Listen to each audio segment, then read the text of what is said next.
bisa mengubah isi kepalanya, tapi ubah perilakunya. Tidak bisa kita memaksakan orang tua dan murid punya kesamaan persepsi dengan pihak sekolah, tapi sekolah memaksa harus ada kesamaan perilaku di situ, yaitu perilaku-perilaku terlarang, jenis-jenis tertentu yang niscaya tidak akan diberikan ruang toleransi atau kompromi sama sekali. Tidak ada peringatan lisan, tidak ada peringatan tertulis, tidak ada peringatan 1, 2, 3, dan seterusnya. Tapi sekali lagi, begitu seorang murid melakukan perbuatan yang satu ini, langsung dikeluarkan. Apakah kita lanjutkan dialog melalui Zoom. Saya masih bersama Ibu Marliza, Kepala MAN 3 Padang, dan Reza Indragiri, pakar psikologi forensik. Saya ke Mas Reza. Mas Reza, kita langsung saja, Mas. Mengapa institusi pendidikan kita selalu mendengar berita-berita seperti ini, kemudian kita selalu melemparkan diksi, ini adalah alarm, ini adalah peringatan keras, seperti kaset rusak, itu saja yang diulang terus-menerus. Bagaimana atau mengapa institusi pendidikan kerap gagal membaca sinyal berbahaya red flags yang pasti dikirim oleh mereka yang menempatkan dirinya sebagai korban, dalam hal ini korban bullying? Mas Reza. Baik, saya ke Bu Marliza. Bu Marliza, apakah masih bersama kami, Bu? Ibu Marliza?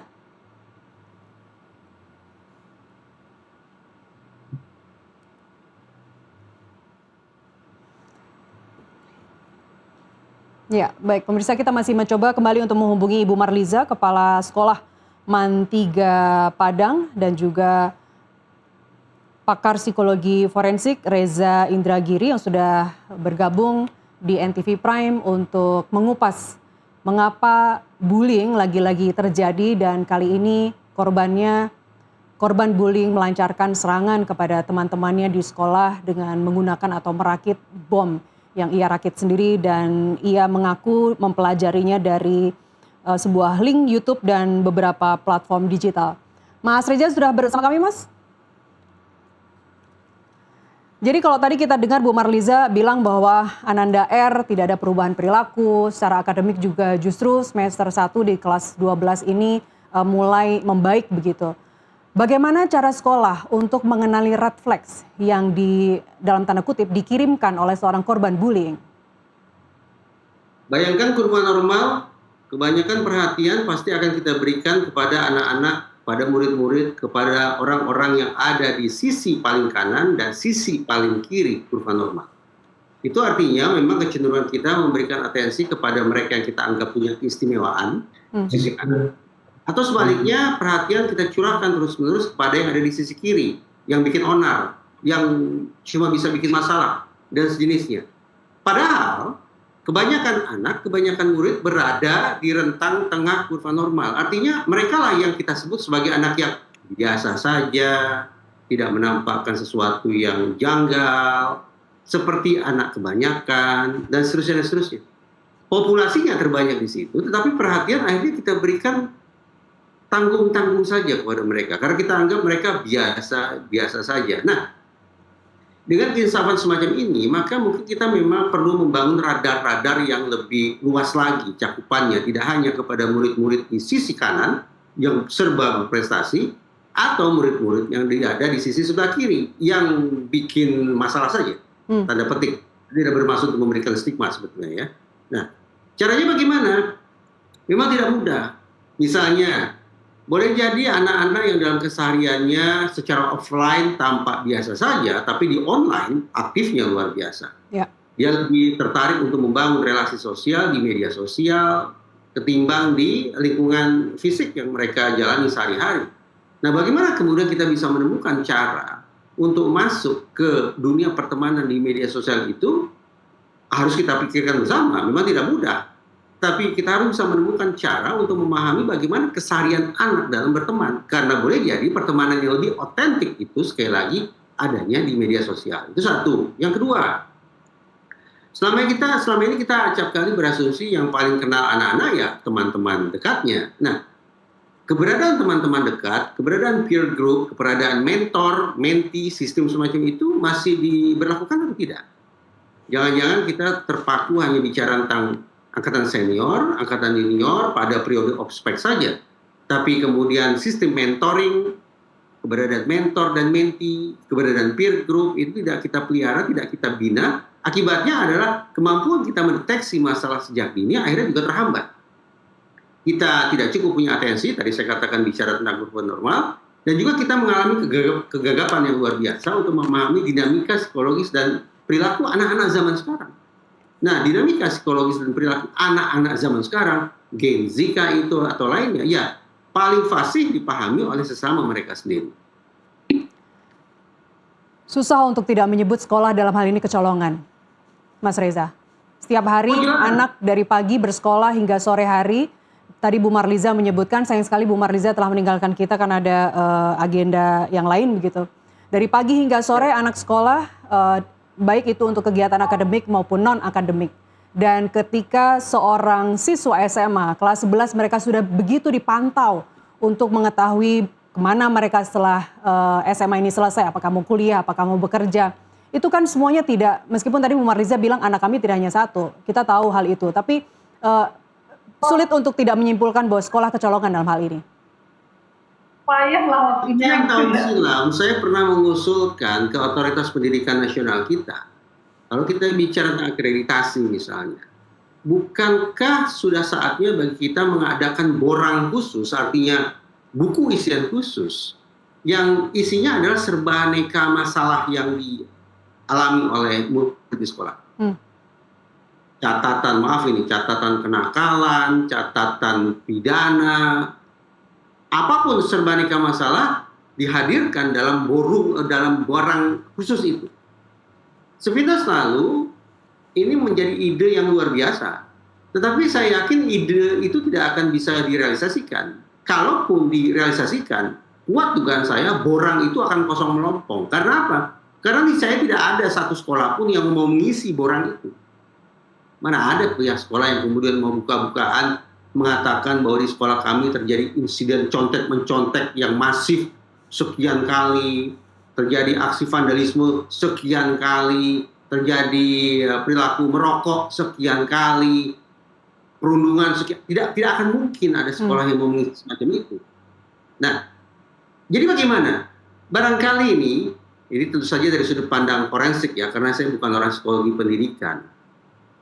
Dari sudut pandang psikologi forensik yang memberikan garis bawah tentang hukum, maka mungkin sejak 0 km, sejak penerimaan calon murid, kepada calon-calon murid dan orang tua mereka sudah diberikan ultimatum tentang jenis-jenis perilaku maladaptif yang tidak bisa dikompromi sama sekali di sekolah kami. Misalnya, begitu kedapatan ada murid yang merokok satu kali saja, maka langsung kami keluarkan. Ini hanya satu ilustrasi tentang bagaimana kemudian kita tidak bicara tentang mengubah isi kepala murid, kita tidak menanamkan nilai-nilai baru ke kepala para orang tua murid karena itu butuh waktu yang panjang. Tapi kita mencoba untuk mengambil langkah yang lebih pragmatis, yaitu tidak bisa mengubah isi kepalanya, tapi ubah perilakunya. Tidak bisa kita memaksakan orang tua dan murid punya kesamaan persepsi dengan pihak sekolah, tapi sekolah memaksa harus ada kesamaan perilaku di situ, yaitu perilaku-perilaku terlarang, jenis-jenis tertentu yang niscaya tidak akan diberikan ruang toleransi atau kompromi sama sekali. Tidak ada peringatan lisan, tidak ada peringatan tertulis, tidak ada peringatan 1, 2, 3 dan seterusnya. Tapi sekali lagi begitu seorang murid melakukan perbuatan yang satu ini, langsung dikeluarkan. Apakah kita perlu mengambil langkah tegas itu? Apa boleh buat? Menurut saya ini merupakan salah satu hal yang bisa diinisiasi oleh pihak sekolah dengan penuh rasa percaya diri. Bukan dalam konteks menghukum sesungguhnya, tapi dalam konteks menjaga kepentingan hampir seluruh siswa.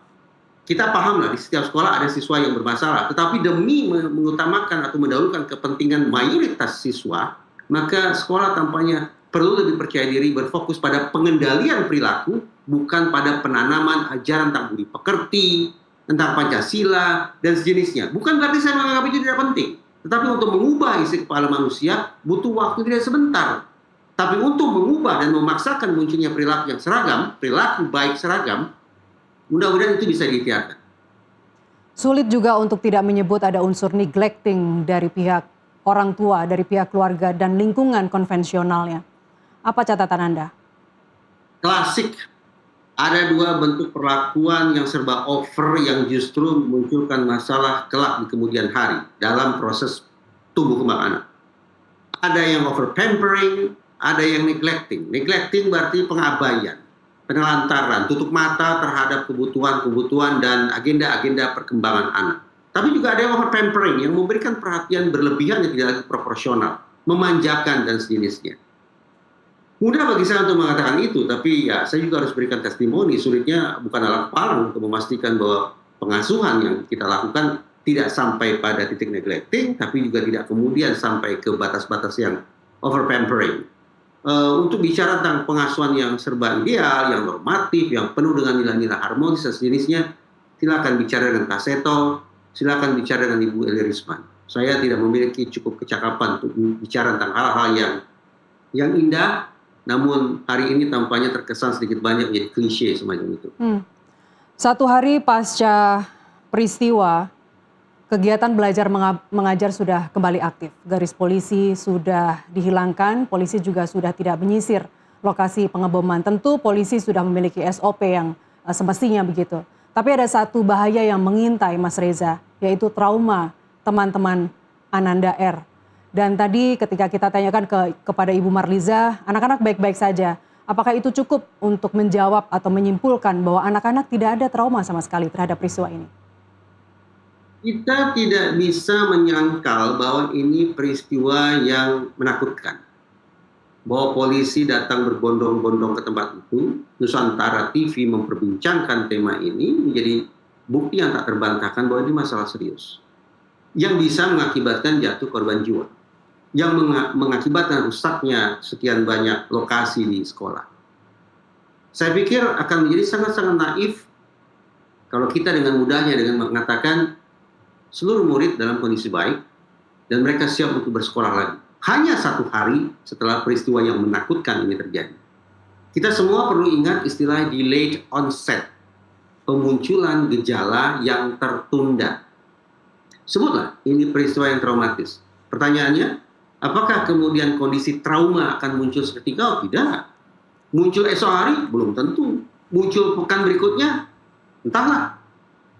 Delayed onset adalah sebuah istilah ilmiah untuk menginsafkan kita bahwa kondisi pasca peristiwa traumatis tidak muncul seketika dalam jarak waktu yang berdekatan dengan peristiwa. Delayed onset bisa muncul belakangan. Saya khawatir ketika kemudian kita cenderung pukul rata hanya dengan melakukan observasi kasat mata dan menyimpulkan semua murid dalam kondisi biasa-biasa saja, saya agak khawatir kita akan kemudian terperangkap dalam kecenderungan untuk menyepelekan potensi keguncangan batin yang dialami oleh para murid. Tidak hanya para murid sesungguhnya. Pada mereka pun saya yakin terdampak. Karena itulah ada istilah primary victim, ada istilah secondary victim, tertiary victim, dan seterusnya, dan seterusnya. Bahkan dengan menyimak perbincangan ini, pemirsa pun akhirnya juga akan bisa merasakan trauma yang kurang lebih sama.